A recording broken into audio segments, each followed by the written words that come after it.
Winter season cold calf ತುಂಬ ಜಾಸ್ತಿ ಆಗಿಬಿಟ್ಟಿದೆ ಮಕ್ಕಳಿಗೆ. ಇದೊಂದು ಒಳ್ಳೆ ಮ್ಯಾಜಿಕ್ ಥರ ವರ್ಕ್ ಆಯಿತು ನನಗೆ, ಅದಕ್ಕೆ ಶೇರ್ ಮಾಡ್ತಾಯಿದ್ದೀನಿ.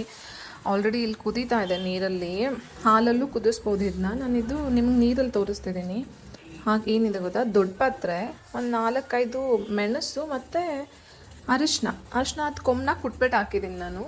ನೆಕ್ಸ್ಟು ಈ ಡ್ರೈ ಜಿಂಜರ್ ಪೌಡರ್, ನಿಮ್ಮ ಹತ್ರ ಶುಂಠಿ ಇದ್ದರೆ ಹಾಗೆ ಹಾಕ್ಕೊಳ್ಳಿ. ನನಗೆ ಇದು ತುಂಬ ಚೆನ್ನಾಗಿ ಡ್ರೈ ಜಿಂಜರ್ ಚೆನ್ನಾಗಿತ್ತು ಅಂತ ಅನ್ನಿಸ್ತು. ಇದು ಒಂದು ಅರ್ಧ ಸ್ಪೂನ್ ಹಾಕ್ತೀನಿ ನಾನು. ಅರ್ಧ ಸ್ಪೂನ್ ಹಾಕ್ತಾಯಿಲ್ಲ, 4 ಸ್ಪೂನ್ ಹಾಕ್ತಾಯಿದ್ದೀನಿ. ನನ್ನ ಮಗನಿಗೆ ಅಷ್ಟೇ ಕೊಡ್ತಾಯಿದ್ದೀನಿ ಈಗ. ಅವನಿಗೆ 4 ವರ್ಷ, ಜಾಸ್ತಿ ಸ್ಟ್ರಾಂಗಾಗಿ ಬೇಡ ಅಂತಂದ್ಬಿಟ್ಟು. ಇಲ್ಲ ಇಬ್ಬರು ಮಕ್ಳಿಗೆ ಕೊಡೋದಾದರೆ ನಾನು 1/2 ಸ್ಪೂನ್ ಹಾಕಿ ಚೆನ್ನಾಗಿ ಅದನ್ನು ಮಿಕ್ಸ್ ಮಾಡಿ ಕುದಿಸ್ತೀನಿ. ನೋಡಿ, ಇದಕ್ಕೇ ಹಾಲು ಹಾಕ್ಕೊಂಡಿದ್ದೀನಿ. ನನ್ನ ಮಗನ ಎಷ್ಟು ಕುಡಿತಾನಲ್ಲ ಅಷ್ಟೇ ಹಾಲು ಹಾಕ್ಕೊಂಡಿದ್ದೀನಿ. ಜಸ್ಟ್ ಬಿಸಿ ಆಗಕ್ಕೆ ಬಿಡ್ತೀನಿ ಅಷ್ಟೇ, ಹಾಲು ಜಾಸ್ತಿ ಕುದಿಸಲ್ಲ. ಮತ್ತು ಅದನ್ನು ಆರ್ಸಕ್ಕೆ ಒಂದಷ್ಟು ಟೈಮ್ ತೊಗೊಳತ್ತೆ ಅಂತ.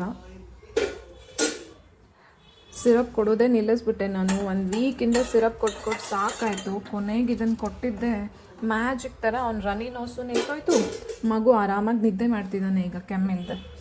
ನೆಕ್ಸ್ಟು ಹನಿ ಹಾಕ್ತಿದ್ದೀನಿ. 1 ಸ್ಪೂನ್ ಹನಿ ಹಾಕ್ತಾಯಿದ್ದೀನಿ ನಾನೀಗ. ಮಕ್ಳಿಗೆ ಸಕ್ಕರೆ ಕೊಡೋದಿಲ್ಲ, ಬೆಲ್ಲನೇ ಕೊಡೋದು ನಾನು. ನಿಮಗೆ ಸಕ್ಕರೆ ಅಭ್ಯಾಸ ಇದ್ದರೆ ಸಕ್ಕರೆನೇ ಹಾಕ್ಕೊಳ್ಳಿ. ಇದರಲ್ಲಿ ಹಾಲನ್ನ ಸೋಸ್ಕೋತೀನಿ ಈಗ. ಮಗನಿಗೆ ಇದು ಚಿಕ್ಕ ವಯಸ್ಸಿಂದ ಅಭ್ಯಾಸ ಇದೆ. ಜಿಂಜರ್ ನಾನು ಸ್ವಲ್ಪ ಅದು ಜಿಂಜರ್ ಹಾಕ್ಬಿಟ್ಟು ಕೊಡ್ತೀನಿ ಕೋಲ್ಡ್ ಇರೋವಾಗೆಲ್ಲನೂ, ಜಿಂಜರು ಹನಿ. ನೀವು ಈಗಲಿಂದ ಅಭ್ಯಾಸ ಮಾಡಿದ್ರೂ ಅವ್ರಿಗೂ ಅಭ್ಯಾಸ ಆಗುತ್ತೆ. ಅವ್ರೇನು ಕಲಿತಾರಲ್ಲ ಅದು ತಂದೆ ತಾಯಿ ಏನು ಮಾಡ್ತಿರೋ ಅದ್ರ ಮೇಲೆ ಡಿಪೆಂಡ್ ಆಗಿರುತ್ತೆ. ಲಿಚಿ ಕಷಾಯ ಬಿಸಿ ಇದೆ, ಪಪ್ಪಿಯಲ್ಲಿ ಕಷಾಯ ಹಾಕಿದ್ದೀನಿ.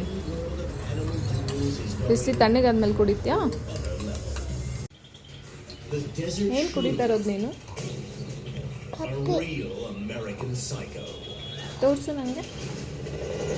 Very good.